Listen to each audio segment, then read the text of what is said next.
Alors, il est 19h31. Si ça vous va, on va débuter la soirée. Est-ce que vous êtes prêts à débuter, messieurs? Messieurs, êtes-vous prêts à débuter? Ah, parfait. Super. Ah, d'accord. Bon. Gardez-vous-en pour après la rencontre.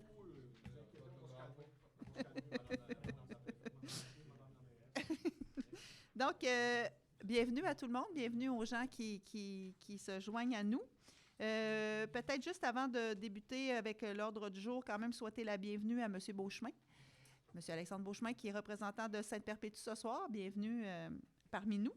Et on aura aussi, puisque nous sommes tous présents, on peut ajouter un point à l'ordre du jour qui sera au point 3.10, l'ajout du rapport annuel d'activité de sécurité incendie. Donc, ce sera le point 3.10.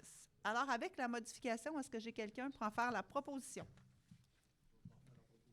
Monsieur Jutra, Monsieur Marcotte, merci.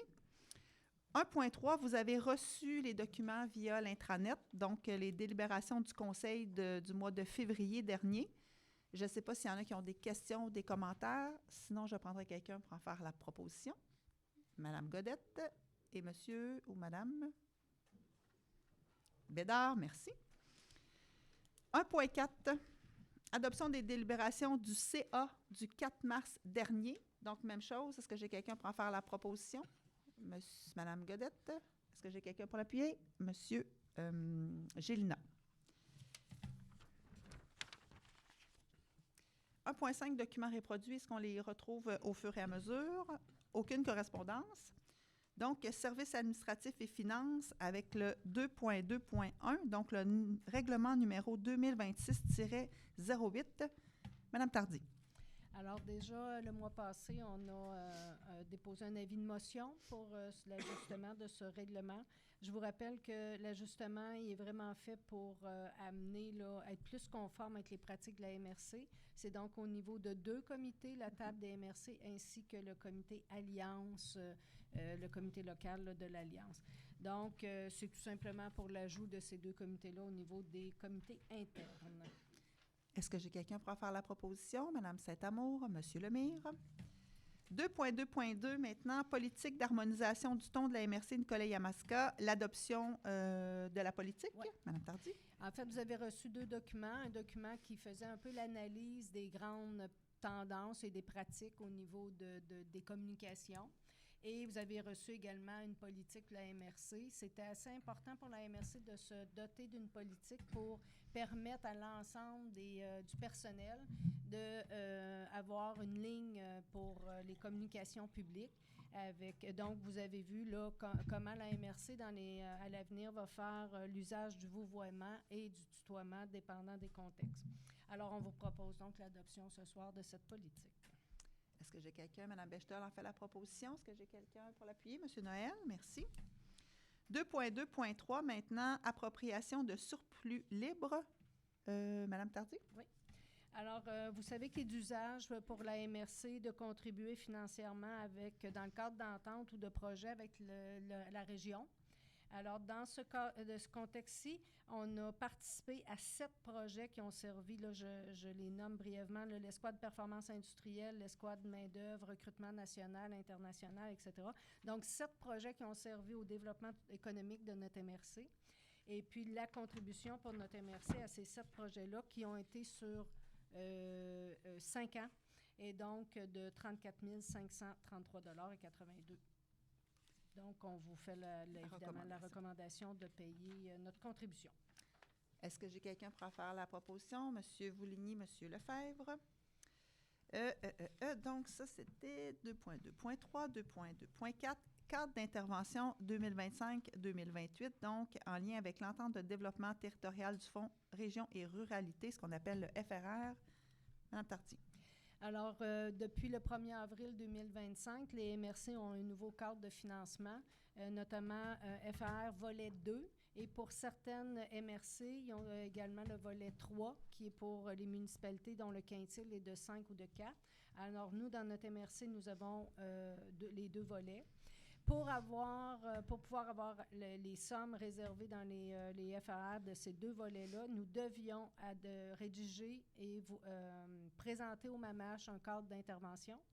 cadre d'intervention, d'ailleurs, qui va être sur notre site Internet, il doit être public, et puis qui vient vraiment baliser là, la façon dont la MRC va dépenser ses sommes et évidemment avec les interventions, là, la liste des interventions prioritaires là, dans notre communauté.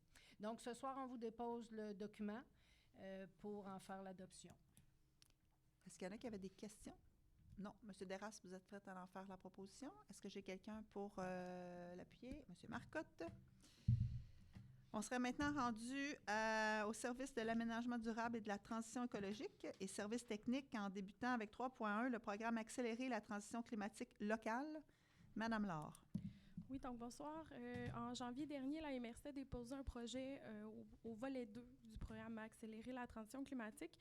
Et donc, dernièrement, la semaine dernière, on a eu la confirmation que le montant demandé de 58 487 $ avait été octroyé pour le projet qui visait des activités de sensibilisation là, pour les citoyens dans les municipalités du territoire pour les outiller face au changement climatique.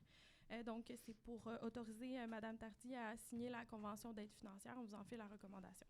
Merci. Est-ce que j'ai quelqu'un pour en faire la proposition? Mme Godette, est-ce que j'ai quelqu'un pour l'appuyer?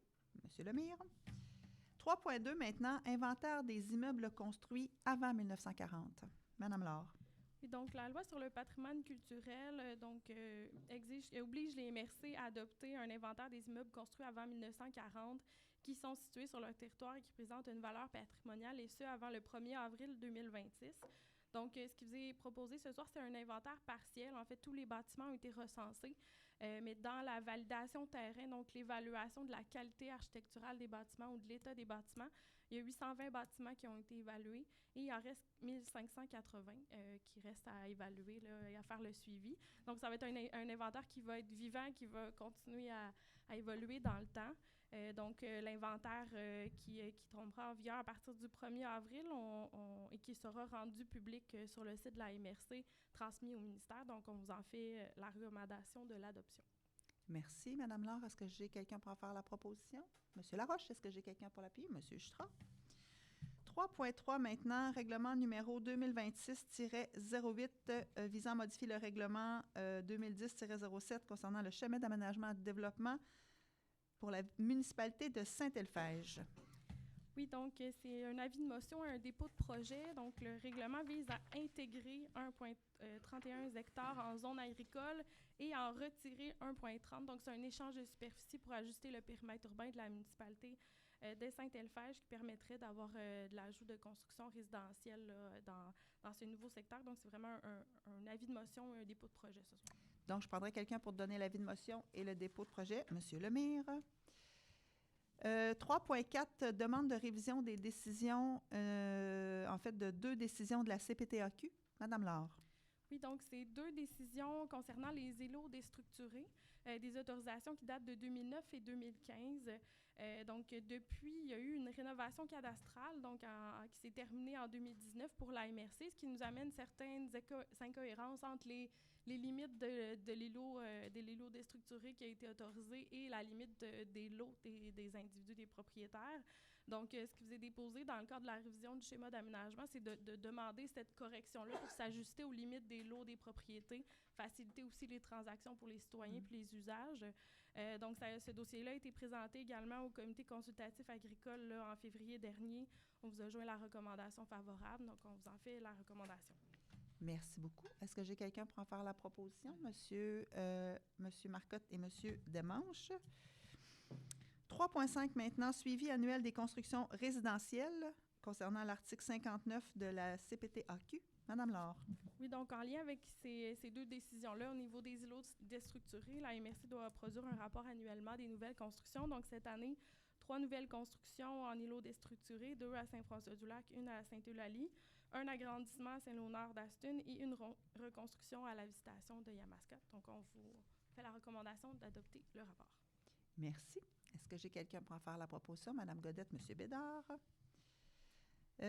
Rapport des constructions 2025, donc un dépôt. Oui, c'est un dépôt, en fait, dépôt annuel qu'on souhaitait vous faire là, au niveau des constructions, puis également de la croissance de la population au niveau de la MRC. Suite à la publication du décret là, en janvier dernier. Donc, la population qui a vécu une faible hausse, donc maintenant en 2025 à 24 025 habitants au niveau du territoire de la MRC. Donc, une petite variation de 0,18 % donc en termes de population. Par contre, une augmentation en termes d'octroi de permis et de certificats qui a augmenté au niveau de la valeur. Donc, en rénovation, on ajoute là, au niveau du territoire de construction, c'est une valeur de 158 708 $ en travaux qui a été effectuée. Donc, les gens continuent à investir sur le territoire en termes de résidence ou de commerce. Et il y a également 283 nouvelles constructions, donc constructions neuves, nouveaux logements qui ont été ajoutés à l'échelle du territoire. Une croissance qui se continue là, depuis les dernières années là, et que les gens choisissent encore une fois de s'installer à Nicolet-Yamaska. Merci. Donc, on n'a pas besoin de proposeur puisque c'est un dépôt. Alors, 3.7 maintenant, avis sur une demande d'autorisation du ministère des Transports et de la Mobilité durable concernant la municipalité de Baie-du-Fèvre. Oui, donc le ministère des Transports et de la Mobilité durable souhaite faire le remplacement de la structure P12614 sur la route 132 à Baie-du-Fèvre.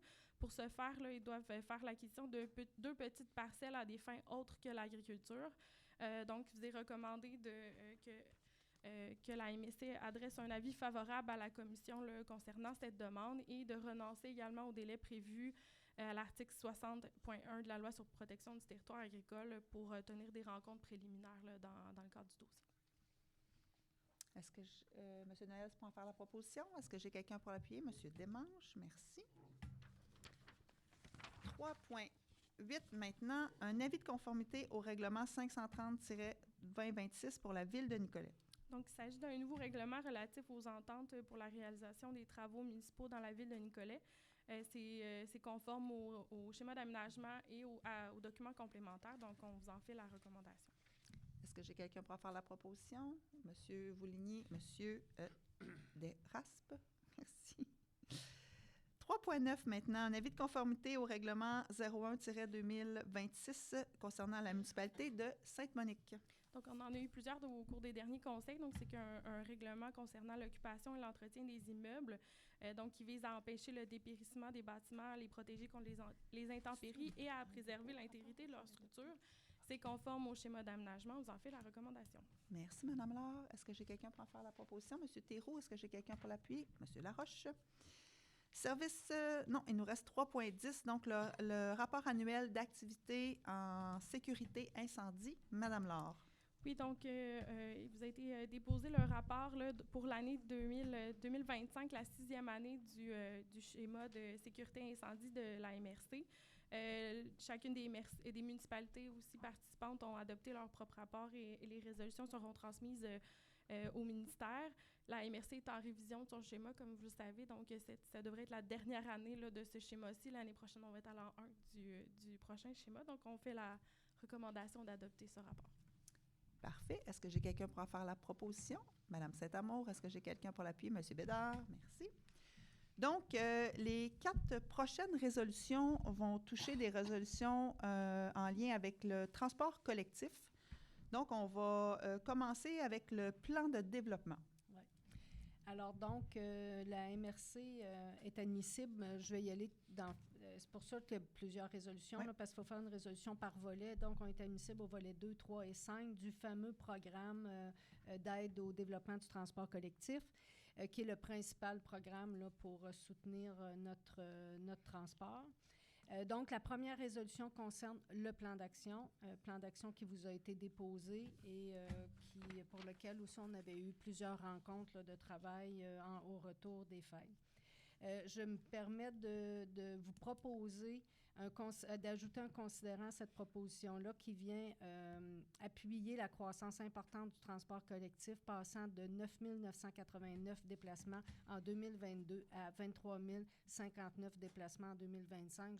Je vous la propose parce que je l'avais oublié dans la résolution. Sinon, c'est beaucoup des considérants, là, bon, considérant que le ministère exige un plan d'action considérant nos prévisions budgétaires, etc. Là, c'est assez technique, là. Aussi, je ne sais pas si tu veux... Oui, je m'en allais. Parfait. Donc, oui, on adopte le plan triennal, mais vous savez que quand même, les nouveaux critères puis les modifications ont fait que ça crée des impacts financiers importants sur notre transport collectif. Fait qu'on veut aussi dénoncer l'impact financier de ces coupures-là, puis qui mettent en péril vraiment notre transport collectif chez nous. On veut aussi prendre position à l'encontre, bien sûr, de ces coupures aux subventions du transport collectif. On veut demander au gouvernement de prendre toutes les mesures nécessaires pour supporter le développement du transport collectif, notamment en tenant compte des réalités locales et des besoins spécifiques des communautés.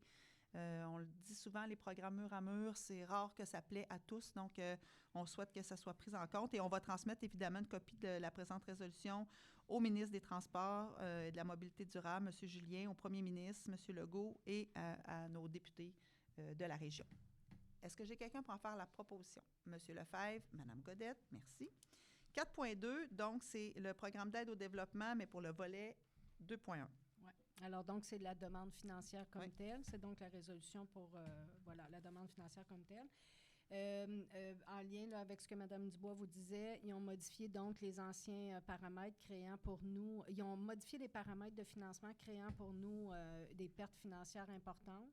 Donc, ce qu'on vous propose de déposer au ministère, c'est des prévisions budgétaires selon les anciens paramètres qui nous permettent donc de déposer des prévisions budgétaires équilibrées et les prévisions budgétaires, évidemment, en fonction de leurs nouveaux paramètres pour se conformer à la demande. Mais vraiment d'avoir les deux de manière à pouvoir illustrer clairement la perte que ça nous occasionne, d'autant que le programme couvre l'année 25, 26 et 27 et qu'on a appris ça en décembre 25. Donc, puis là, vous voyez que c'est une résolution quand même assez costaude parce qu'il demande beaucoup d'éléments, là, les projections de déplacement, les projections de contribution, de partenariat, etc., etc. Mais on a suivi vraiment la demande, là. Par contre, on s'est permis d'aller sur les deux budgets pour vraiment illustrer la perte que nous avons actuellement. Et l'impact que ça aura sur le développement ou pas de notre transport collectif. Alors, est-ce que j'ai quelqu'un pour faire la proposition? Madame Saint-Amour, Monsieur Marcotte, merci. Donc, troisième résolution, programme d'aide au développement pour le volet 3.1. Donc, ça, c'est pour ce qu'on appelle la ligne interurbain. Il y a moins d'enjeux pour cette ligne-là parce qu'ils n'ont pas changé les paramètres. Les paramètres n'ont pas impacté cette ligne-là. Donc, on vous la recommande comme il y a 3 ans, là, donc de la poursuivre. Elle est autoportante. C'est une ligne là, qui n'a pas besoin de contribution de la part de la MRC. C'est une ligne, on appelle interurbain parce qu'elle part de Sorel et elle se rend au CNDA et elle prend des gens là, sur la route. Puis elle fait du rabattement jusqu'à Trois-Rivières. Donc, est-ce que j'ai quelqu'un pour faire la proposition? M. Théroux, est-ce que j'ai quelqu'un pour l'appuyer? M. Terrasse, merci. Dernière résolution maintenant, demande d'aide financière pour le volet 5. Oui. Alors, donc, c'est pour un logiciel. On tente notre chance. Je crois que la dernière fois, on n'avait pas réussi à avoir de financement, mais actuellement, on fonctionne avec beaucoup... avec papier, crayon et tableau Excel. Donc, évidemment, c'est pas très efficace pour toute la logistique du transport. Donc, on vous propose de déposer une demande pour avoir une aide pour acquérir un logiciel. Être plus performant. Oui, oui. Est-ce que j'ai quelqu'un pour faire la proposition? M. Jutras, M. Desmanches. 4.5, c'est un programme d'aide aux immobilisations en transport en commun, donc pour des infrastructures locales, ce qu'on appelle la SOFIL. Oui. Alors, donc, c'est encore en lien avec le transport collectif, évidemment, tant incluant l'adapté. Ce programme-là est vraiment fait pour aller chercher des subventions pour nous aider à notre remplacement de flotte. Donc, encore là, c'est un programme, ça, qui fonctionne par appel de projet. Le premier appel de projet se termine le 31 mars. Ce qu'on vous propose, c'est de vraiment déposer tous nos besoins de manière à ce que... parce que si on attend les autres appels de projet, eux autres, ils arrêtent aussitôt qu'il n'y a plus d'argent dans le fond. Donc, il ne faut pas trop prendre de risques. Donc, on dépose... On connaît nos besoins de toute façon. On dépose tous nos besoins ce soir. Puis après, on verra, évidemment... selon la réponse du ministère, comment on pourra faire les achats de nos flottes, évidemment. Encore ici, si je peux me permettre... Une petite dénonciation. Oui, j'y vais. Oui, vas-y. Donc, le programme a décidé de limiter les achats à des minibus de 10 places. Donc, on semble encourager plus 3 autobus qui suivent qu'une, ce qui, j'ironise un peu, là, mais c'est un peu comme Mme Dubois tantôt disait, c'est que des programmes qui font du mur à mur peuvent fonctionner pour certaines communautés, mais pas pour d'autres. Donc, l'immobilisation en flotte, c'est de l'immobilisation. À un moment donné, on ne comprend pas trop pourquoi le gouvernement a limité ça juste à des minibus à 10 places. Donc, on le dénonce aussi dans la... quand même. Parce que c'est pas ça qui répondrait à notre besoin dans un monde idéal, mais on va quand même déposer une demande. Est-ce que j'ai quelqu'un pour en faire la proposition? Madame Saint-Amour, Madame Godette, merci. 4.6 maintenant, mobilier urbain concernant l'accueil touristique. Madame Béliveau. Oui, alors bonsoir. En fait, en avril 2025, là, le Conseil avait autorisé la participation de la MRC au projet régional visant à rehausser la stratégie d'accueil touristique coordonnée là, par l'ATR du Centre du Québec, l'ATR qui est l'Association touristique régionale. Il y a eu une étude territoriale qui a été réalisée par des consultants externes puis qui a confirmé le besoin d'une approche d'accueil cohérente et uniforme pour l'ensemble de la région. Dans ce contexte-là, le Bureau d'information touristique ont identifié le mobilier urbain connecté comme une solution la plus efficace pour offrir une information accessible en continu dans l'espace public. Donc, il y a un appel de proposition qui a été réalisé, 3 soumissions ont été analysées et l'offre de mobilier urbain Bloom s'est révélée la plus avantageuse selon la grille d'évaluation. Donc, leur offre d'achat datée du 5 février là, est de 45 849 avant taxes pour un total de 52 714,89 taxes incluses. Le projet est financé à 90 % par la mesure accueil du ministère du Tourisme et le 10 % restant sera assumé là, à même le budget du tourisme de la MRC. Compte tenu de ces éléments, nous vous en faisons la recommandation. Est-ce qu'il y en a qui ont des questions, monsieur? Est-ce qu'il y en a qui avaient des questions par rapport au mobilier urbain connecté ou ça allait pour tout le monde? Donc, vous en faites la proposition. Est-ce que j'ai quelqu'un pour l'appuyer? Monsieur Théroux, merci.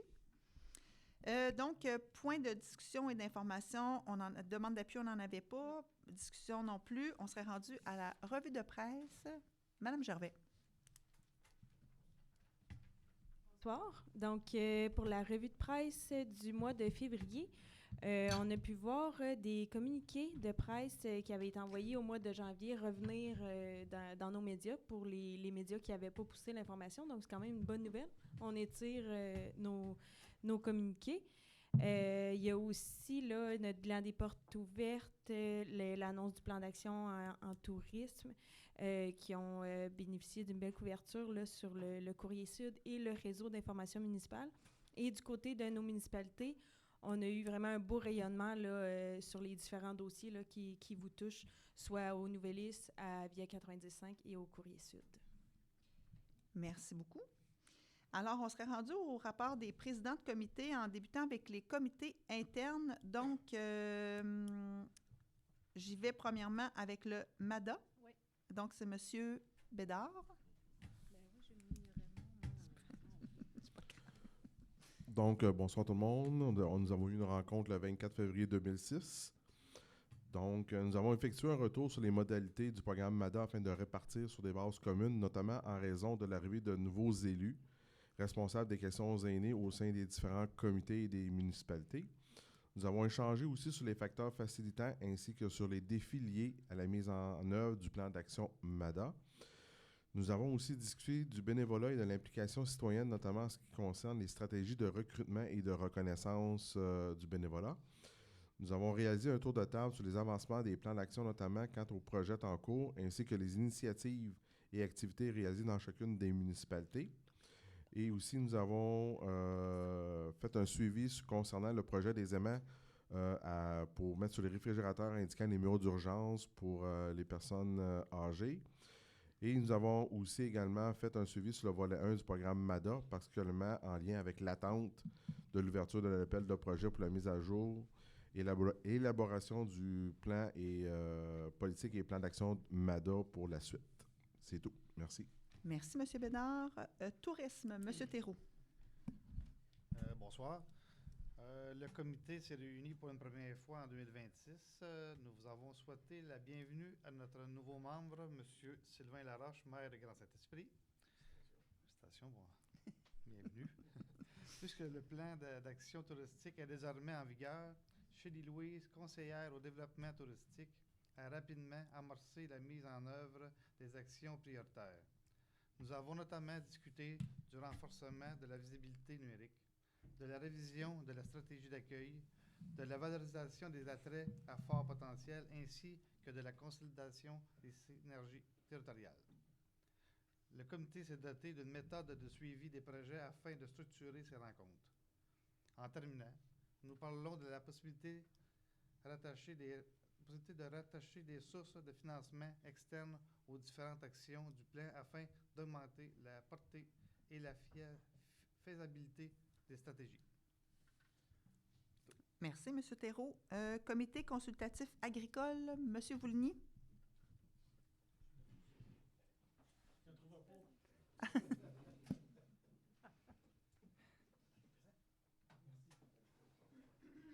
C'est la première rencontre du comité depuis les élections municipales de l'automne dernier. Un nouveau président a été nommé. Un suivi des dossiers traités lors de la dernière rencontre a été présenté. L'état d'avancement de la révision du schéma d'aménagement représentant l'écrivain des étapes complétées et des étapes à venir. Le comité s'est ensuite penché sur 2 demandes de modification du périmètre urbain, on en a parlé tantôt. Une de ces 2 demandes a d'ailleurs été déposée ce soir. L'autre volet de la rencontre portait sur la révision des limites des îlots déstructurés correspondent aux limites de la rénovation cadastrale. Une résolution a aussi été adoptée en ce sens. Merci, M. Voulny. Comité cours d'eau, M. Marcotte. Oui, bonsoir. Donc, on a eu une rencontre le 10 mars. Moi étant nouveau sur le comité, M. Desmanches aussi, Pascal était déjà là. Donc, on a fait une révision là, de mise à jour des dossiers, rôle et responsabilités de la MRC dans la gestion des cours d'eau, demande d'entretien de cours d'eau, puis dossier zone inondable du lac Saint-Pierre. Je me rends compte que c'est quand même un gros dossier.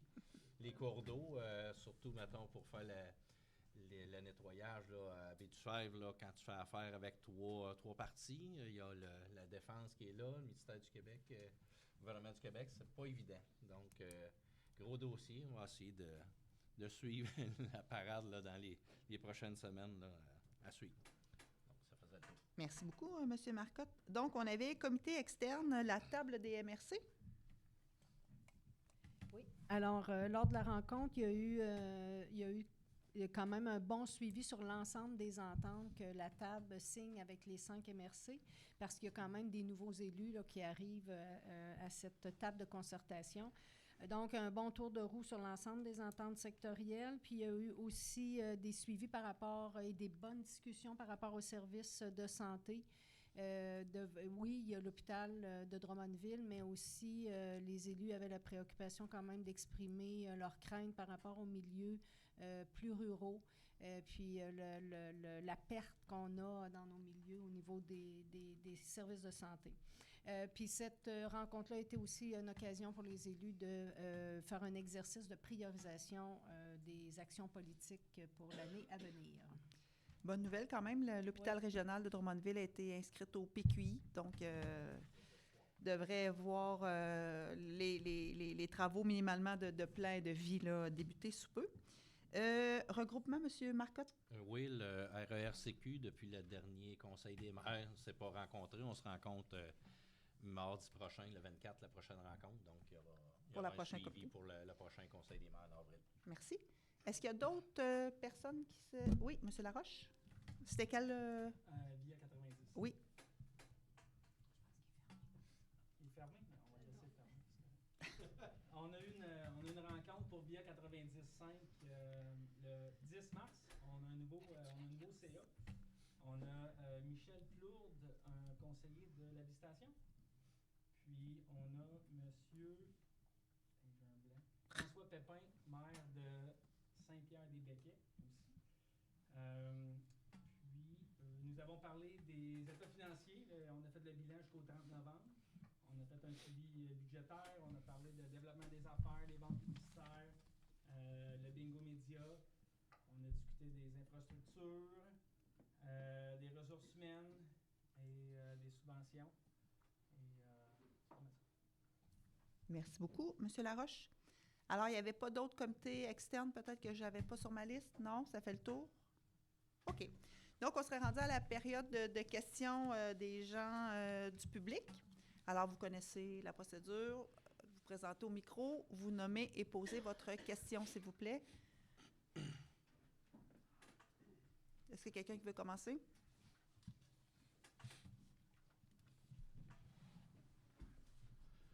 Est-ce que vous m'entendez bien? On vous entend bien, M. Veilleux. C'est beau. Merci, j'aurais pas besoin de crier. Au mois de février, Mme Rachel Fallman est venue ici et elle vous a présenté un document qui s'appelait Zone à accès restreint sous une éolienne, qui avait été préparé par le regroupement Vigilance Énergie Québec. Et elle vous l'a transmis aussi, puis elle vous a transmis ce matin une mise à jour de ce document-là. Donc, Mme Fallman ne peut pas être là ce soir. Ça fait qu'elle m'a demandé de venir la remplacer pour présenter les mises à jour du document. Donc, le document, en fait, ce qui parlait, c'est le bris mécanique et bris de pales. Là, on parle d'éoliennes ici, projection de glace. Puis, c'était basé, entre autres, sur le manuel d'exploitation et d'entretien de Vestas, qui est un fabricant d'éoliennes du Danemark, un gros fabricant d'éoliennes. C'était basé aussi sur le guide des meilleures pratiques de santé et sécurité pour les parcs éoliens en climat givrant et froid. Ça, c'était préparé par l'Association canadienne de l'énergie renouvelable. Grosso modo, le message de ça, c'était alentour d'une éolienne, 400 mètres, là, c'était la zone à accès restreint.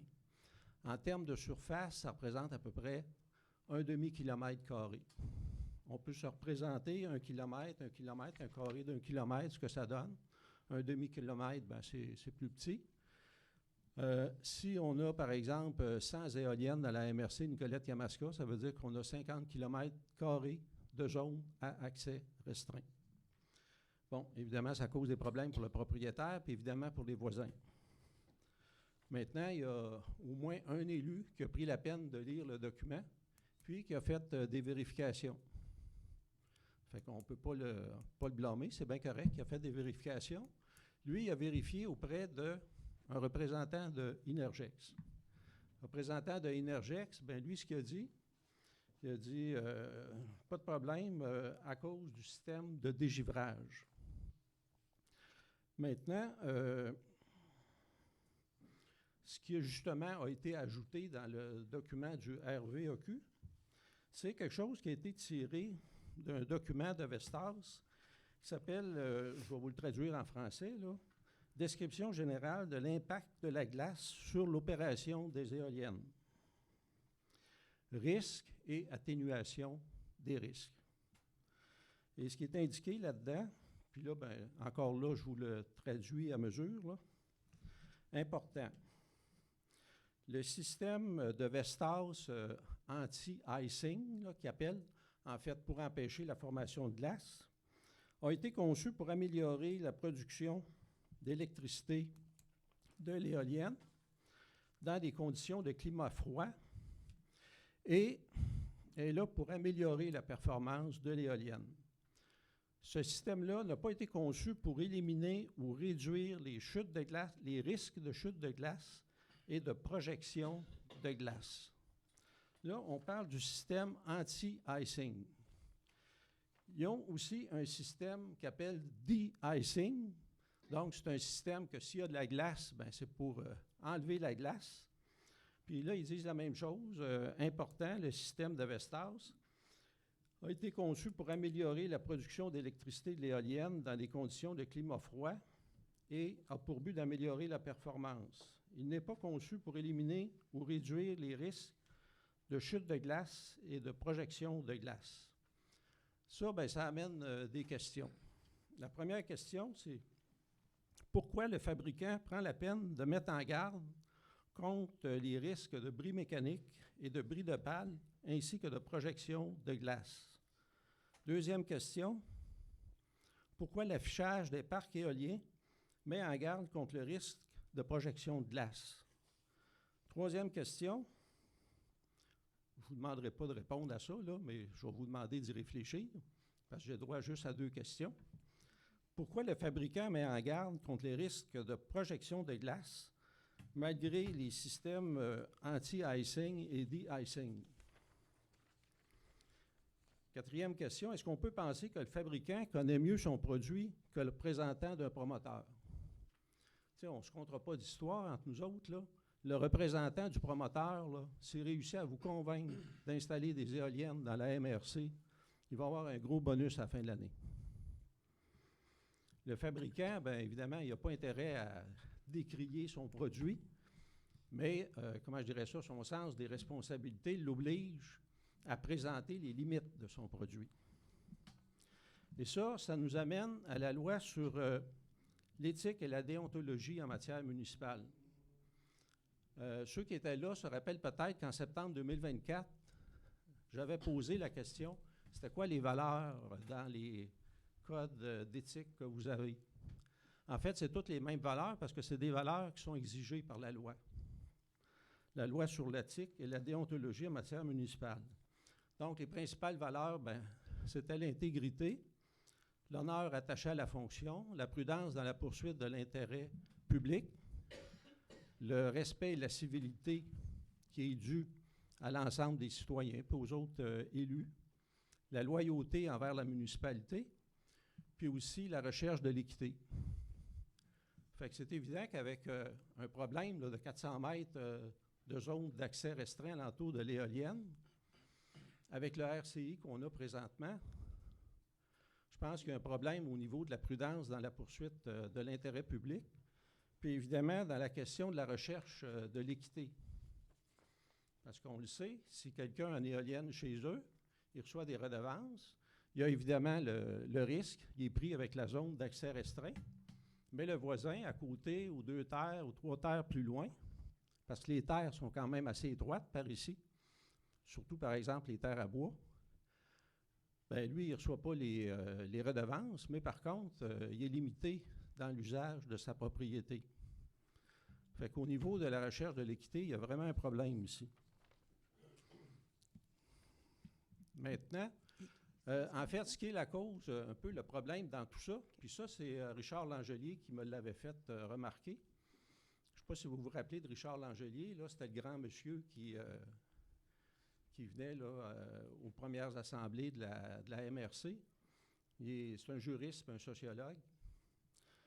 Lui, ce qu'il disait, c'est que les terres de la vallée du Saint-Laurent, ils sont longues et étroites. Fait qu'à ce moment-là, c'est pas possible d'installer des éoliennes sans déranger les voisins, justement à cause de ça, parce que les terres sont longues et étroites. Il y a des juridictions aux États-Unis, par exemple, où mettons, les distances séparatrices par rapport aux éoliennes, ils vont dire, par exemple, je sais qu'il y a un comté dans le Maine, là, je ne me rappelle pas le nom, c'est 1,5 000 de la ligne de propriété du voisin. Fait, vous comprenez qu'avec des règles comme ça, là, ils ne pourraient pas, dans la vallée du Saint-Laurent, avoir beaucoup d'éoliennes. Fait que moi, ce que je vous demande, là, tout simplement, c'est de réfléchir à ça. Puis de vous demander si le RCI, dans le fond, il est conforme à ça. Puis, en fait, probablement que le mieux, là, ça serait d'avoir un RCI assez fort pour empêcher l'implantation d'éoliennes, justement parce que les terres sont longues et étroites, puis que c'est pas possible de les installer sans déranger bien du monde alentour. Fait que c'est tout. Parfait, merci. Prochaine personne?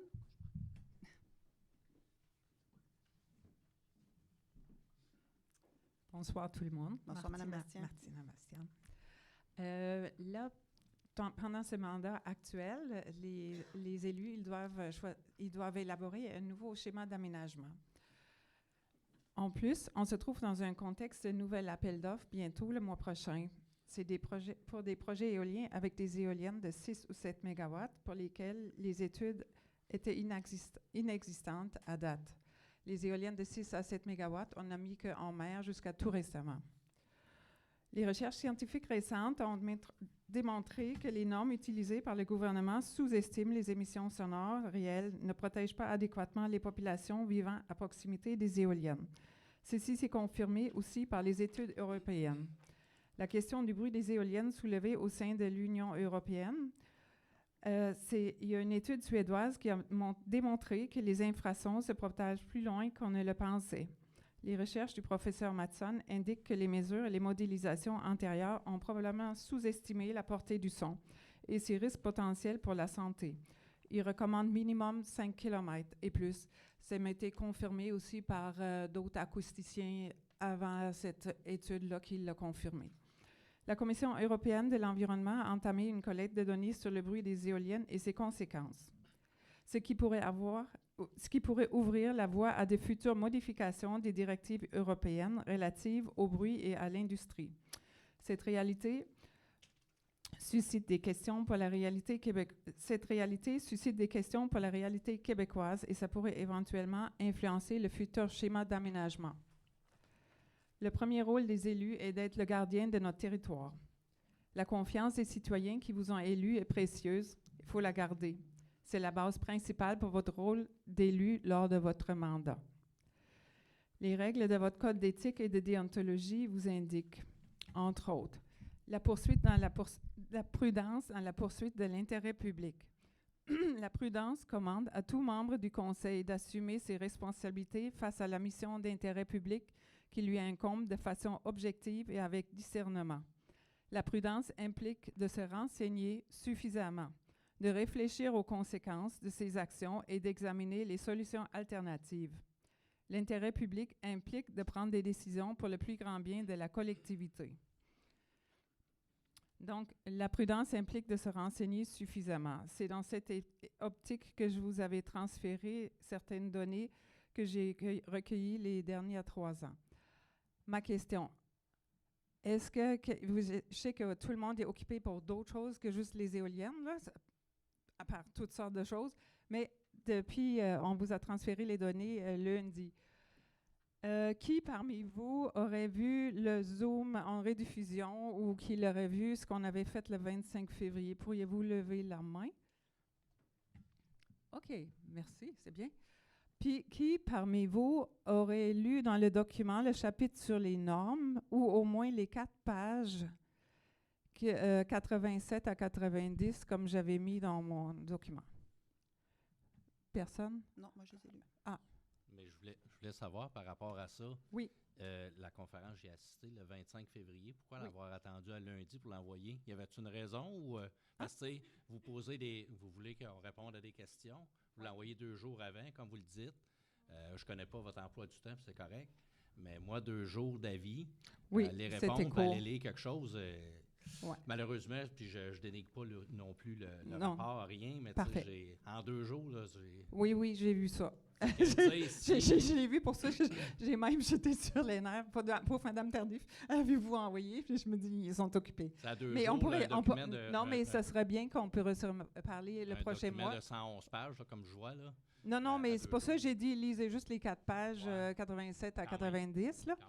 Mais c'est ça, parce que je trouvais ce document-là, sur 3 ans, c'est venu parce que il y avait plusieurs affaires qui m'ont accroché. Par exemple, la comparaison de la FQM ou des promoteurs de dire 40 décibels d'une éolienne, c'est comparable à un prix dans une bibliothèque.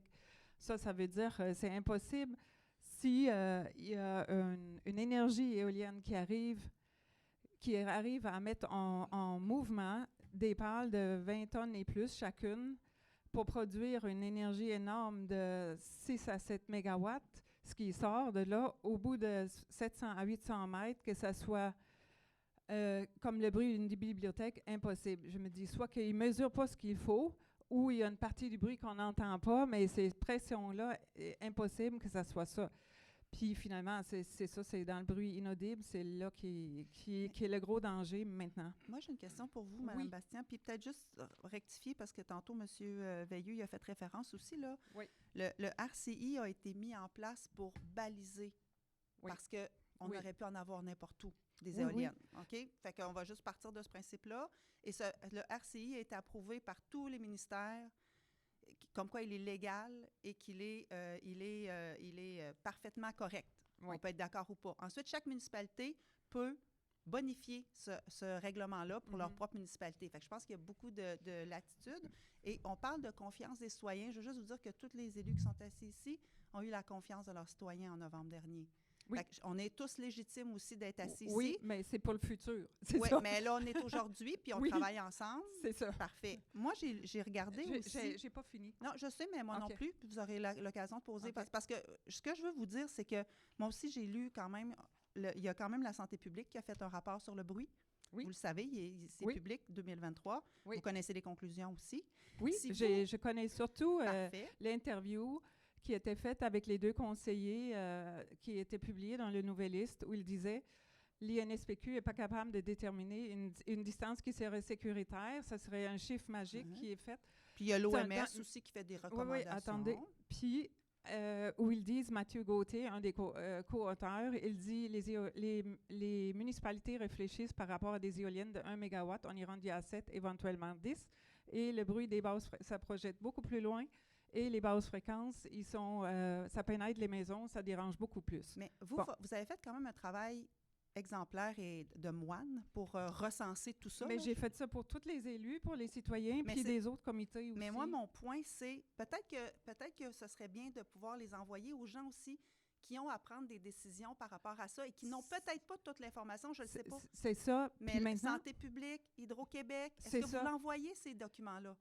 on est en train de le faire. Parfait. Parce Puis que c'est eux autres aussi, qu'il faut cibler. lors des BAP aussi, ça évolue. La première fois que Absolument. j'ai dit ça, parce qu'on m'avait demandé, tu peux-tu faire un peu une recherche sur la santé?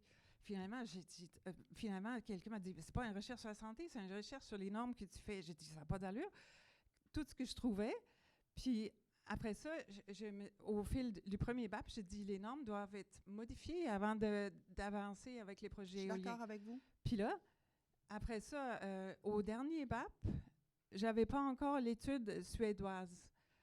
Là, au dernier BAP, quand même, la commission, les lacunes sérieuses de l'encadrement sont soulignées, entre autres, dans le rapport de la commission d'enquête du Bureau des audiences publiques. La commission d'enquête est d'avis que dans l'état actuel des connaissances et en considération du principe de développement durable, accès au savoir, le principe de précaution devait pousser les actrices et acteurs clés, notamment l'Association québécoise de la production d'énergie renouvelable, le ministère de l'Économie, de l'Innovation et de l'Énergie, ainsi que le ministère de l'Environnement, de la lutte contre les changements climatiques, de la faune et des parcs à entreprendre sans délai des études de référence sur les aspects d'incertitude relative aux effets des éoliennes de nouvelle génération sur la santé et la qualité de vie à l'échelle du Québec. C'est là que c'est ça. En tout cas, on va...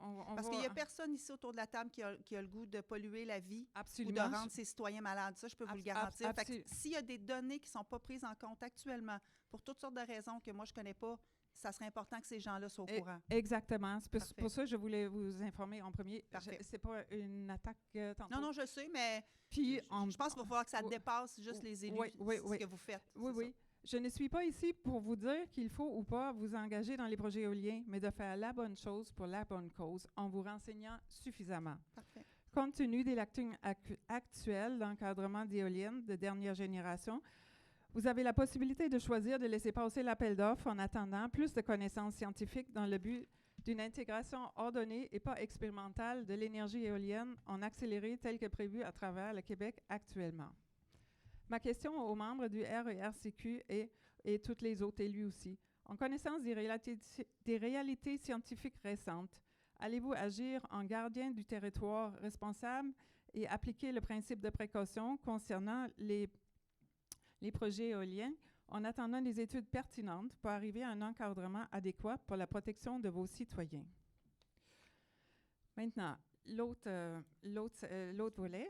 Malgré les besoins de financement, certaines municipalités de notre MRC ont choisi de ne pas rejoindre le regroupement RERCQ, soit par une vision de développement durable et prospère différente pour notre MRC, soit que parce qu'ils sont mieux ou différemment informés ou plus conscients de la réalité des risques et l'absence de protection, donc dans le principe de pollueur-payeur de la part des promoteurs en cas de nuisance avérée, soit qu'ils sont plus à l'écoute de leur population.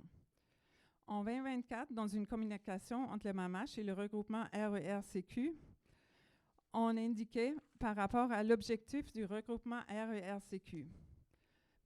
Moi, je pensais que c'était pour chercher de l'information, mais ici, ça dit l'objectif derrière, c'est au MAMACH qui ont dit ça. L'objectif derrière tout ça, c'est d'être prêt à pouvoir être le partenaire d'un éventuel projet éolien dans la région, sans avoir passé via la MRC de Nicolet-Yamaska, où siègent les autres municipalités récalcitrantes.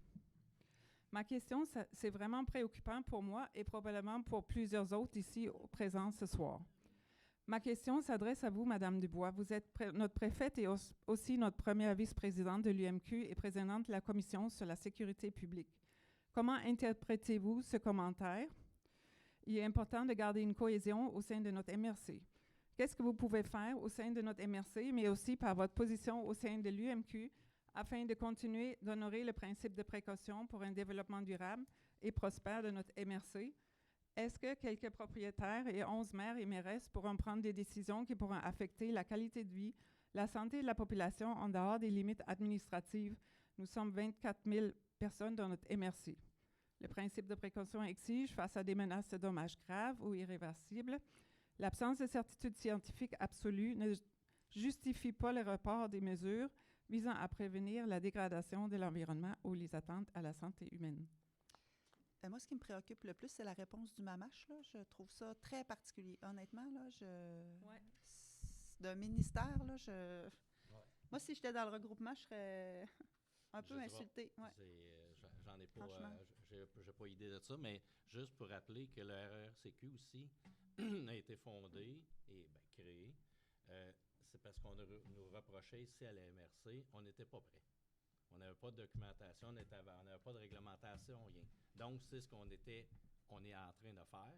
Aujourd'hui, on est encore réprimandé là-dessus. Ce que je peux rajouter aussi, c'est que les 11 municipalités ou les 10 qui restent, on n'a pas autorité dans chaque municipalité. Ça demeure toujours, ça a toujours été, qu'à la fin, s'il y a une implantation à quelque part, ça prend une résolution de la municipalité. C'est pas le RERCQ qui va arriver. Il va dire à Sainte-Perpétue, à Aston, demain matin, vous en plantez. C'est pas le cas, là. Faut avec mes recherches, j'ai vu, quand on dit ça se limite, chaque municipalité peut décider elle-même. Quand on regarde les bassins versants, les polluants éternels que ça amène sur les terres, que ça affecte le sol, même quand on dit on a des cartes d'érosion hydrogéologique, les éoliennes, ça affecte l'eau d'une autre façon. Ça peut affecter, ça peut dépasser des limites administratives d'une municipalité. Mm-hmm. Au niveau du bruit, au niveau de la pollution, au niveau des risques pour l'eau.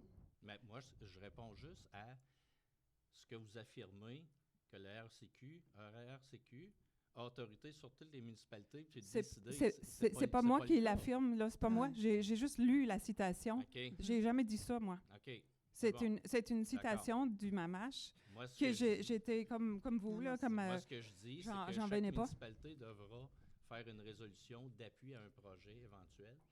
Donc, c'est pas le RERCQ qui va le faire, là. C'est vraiment la municipalité qui va l'accorder, là. Oui, mais en tout cas, ce que je voulais juste dire, les impacts des éoliennes d'une municipalité, ça a un impact sur les autres à côté. Mais c'est ça, moi j'ai juste cité ça. J'ai jamais accusé personne. Je me dis toujours, fais pas aux autres ce que tu voudrais pas qu'on te fasse, puis j'ai pas accusé personne. Peut-être juste préciser aussi, Mme Bastien, que quand même, on a eu, ça a été une dure période, le premier appel d'offres pour les élus, pour les citoyens aussi, mais pour les élus aussi. Et je vous dirais qu'il y a quand même, on a quand même appris à travers le nouvel appel d'offres qui est déjà, je pense, en ligne, où on peut aller le consulter. Il y a quand même des modifications importantes qui ont été faites suite à quand même des questions qu'on a posées, des positions qu'on a prises. Il y a plus de temps maintenant. Tu sais, le dernier appel d'offres était complètement chaotique, c'était rapide. Maintenant, on a du temps. Toute la notion d'acceptabilité sociale arrive avant aussi, pas après qu'on ait donné notre appui. Tu sais, fait que il y a quand même des choses qui ont évolué avec Hydro-Québec.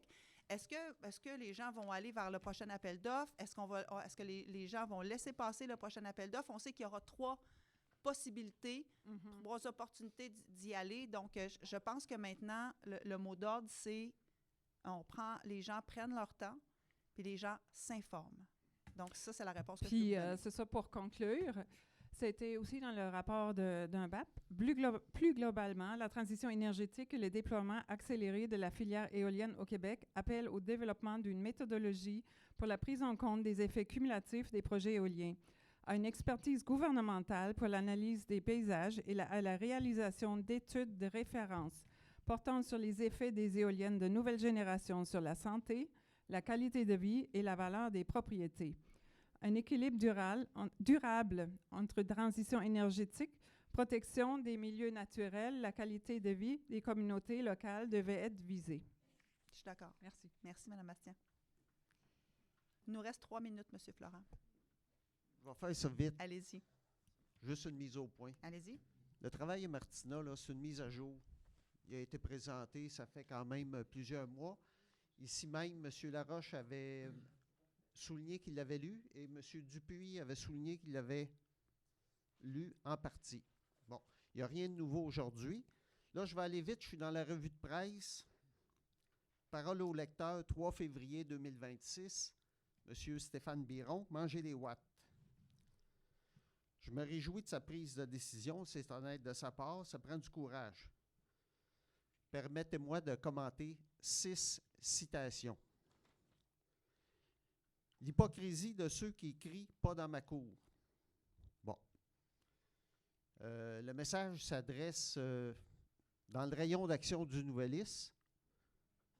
Moi, je suis un lecteur, je me sens visé un petit peu. Je peux vous dire que PCNY a organisé une conférence à Saint-Léonard, une autre à Sainte-Perpétue, où M. Ross de l'UPA est invité. Plusieurs parmi vous étaient présents. Ensuite de ça, Nicolette, IAR et l'Institut de recherche économique contemporain, M. Laplante Fago-Aga.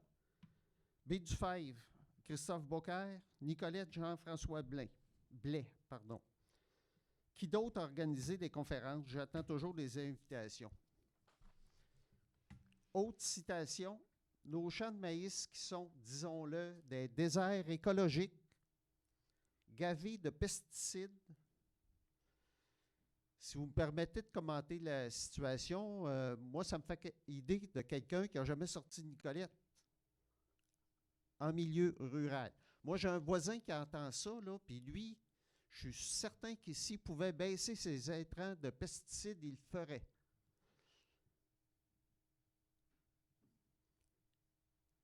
Comme étant agriculteur, gentleman agriculteur, on fait tout en notre pouvoir de rendre l'agriculture pérenne. Les agriculteurs ici, alentour de la table, possiblement que vous avez la même situation. Mais j'essaie juste de comprendre votre action. Oui, je vais continuer. Vous voulez commenter une lettre d'un citoyen? Oui, le citoyen, c'est M. Biron, puis M. Biron a eu une grande influence. M. Biron, il est assis ici aujourd'hui? Je vais continuer, si vous me permettez. Bien, il vous reste encore quelques secondes, quelques minutes. C'est la responsabilité de toute la société de prendre soin du garde-manger. C'est pas juste à ceux qui crient « c'est pas dans ma cour ». Mettez-le dans le nord, il y a de la place en masse. Bien, les rencontres qu'on a faites, là, on a parlé de ça. Louis-Gilles Franqueur a été un de nos invités, ex-vice-président du BAP, ex-journaliste, a amené une solution qui n'a jamais été écoutée puis qui ne sera pas écoutée non plus. C'est que les éoliennes pourraient être placées dans des milieux qui sont déjà dénaturalisés. Les bassins des barrages Hydro-Québec. Là, on peut prendre 5 minutes de plus, là, si vous me permettez. La vérité, c'est que la majorité de nos terres ne servent pas à nourrir des Québécois. Elles servent à faire pousser du grain pour engraisser du bétail qu'on envoie se faire manger ailleurs. OK, ça va. On parle peut-être de l'industrie du porc. Après l'industrie du porc est venu quoi? Les gaz de schiste qui refont surface aujourd'hui. Moi, le signal que ça m'envoie, c'est que tout ça, si je prends un recul, l'industrie du porc, le déboisement, l'ensablement des rivières, la crue des eaux avec les embarques, je peux-tu critiquer ça puis revenir 50 ans en arrière? Je pense pas. On est obligé de vivre avec ce qui se passe dans le moment. Fait que le message que je dis à votre ancien collègue, Ben là, manger des watts, OK, c'est beau, mais on règle ça comment? J'achève. On est dans une boucle délirante. On est rendu là. OK, on est rendu là, mais on fait quoi? Est-ce qu'on peut prendre un pas de recul, comme vous avez fait au premier appel d'offres? On prend un deuxième pas de recul, au lieu de se précipiter, vous l'avez bien dit. Ben là, on prend la peine de regarder tout ça. On a rencontré, on a été reçu par le RERCQ le 25 février 2025 dans ces coins-là. On a regardé des choses. On a avisé que les recherches nous avaient dit que le gouvernement du Canada qu'il y avait des problèmes avec les fréquences. Ça a été confirmé avec Transport Canada qui a livré le message à la MRC Marguerite-Jouville. Il n'y aura pas d'éoliennes ici à cause des fréquences. C'est des signaux. Là, si je ne les comprends pas, qu'est-ce qu'on peut faire? Sinon, un pas de recul, puis regardez ce qui se passe. J'achève. Si j'étais la RERCQ-là, je fabule. Mais Hydro-Québec, ils ont des solutions. Là. Ils n'ont pas juste des solutions d'éoliennes. Ils ont des solutions quand vous les avez rencontrées. Je ne sais pas s'ils vous ont parlé de facturation dynamique. C'est dans les médias. Chaque unité résidentielle pourra avoir sa propre production, batterie et autres, et repousser dans le réseau. L'éolienne, là, ne réglera pas les problèmes qu'on a connus cette semaine et la semaine passée, les pannes d'électrique générales.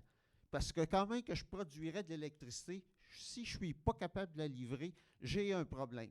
Exact. Donc, avec un petit lac mégantique réparti à travers le Québec, ben, peut-être que je pourrais régler un problème, puis ça serait peut-être plus profitable pour les citoyens.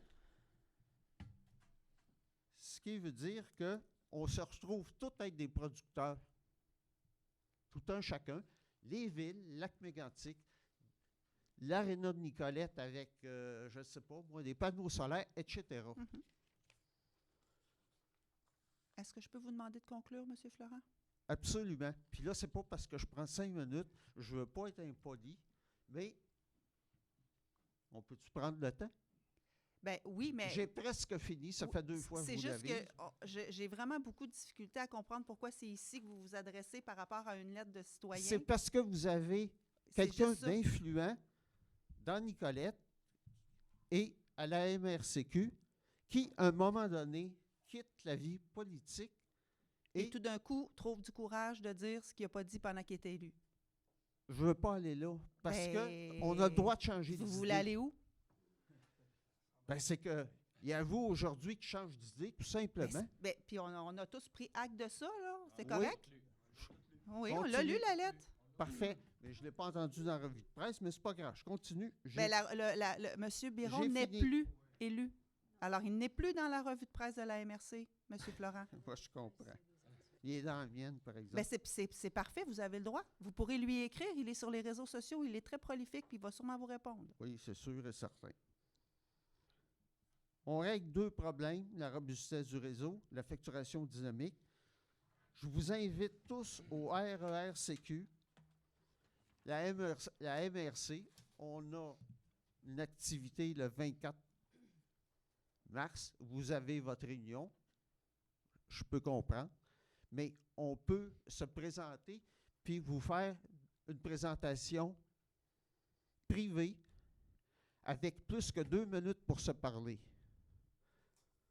Puis, les documents, je le répète, vous l'avez bien compris, ça fait plus que 8 mois qu'ils sont publiés. Je suis convaincu que vos recherchistes des communications savent où les trouver. Il y a une documentation complète qu'on peut trouver en 2 clics sur Internet en tapant soit mon nom, soit le nom des membres PCNY, puis on trouve ça presque instantanément. Sur ce, merci d'avoir allongé votre soirée puis de m'avoir écouté. Merci, M. Florent. Oui? J'en conviens que vous avez votre propre réunion, ceux du RERCQ, mais c'est juste pour vous rappeler qu'il va y avoir une rencontre, la même mise à jour qu'il y a eu. Donc, ceux qui n'ont pas pu y assister ou vos élus peuvent se rendre au Grand Saint-Esprit à la salle municipale le 24 mars prochain, soit mardi prochain, Parfait. à 7 heures. C'est ça? Donc, vous êtes les bienvenus, puis vous pouvez le dire aux élus de votre propre municipalité. Merci. Merci beaucoup. Alors, s'il n'y avait pas d'autres affaires nouvelles, je prendrais quelqu'un pour lever l'Assemblée. Madame Godette, est-ce que j'ai quelqu'un pour l'appuyer? Madame Bechtol, merci beaucoup tout le monde. Bonne soirée.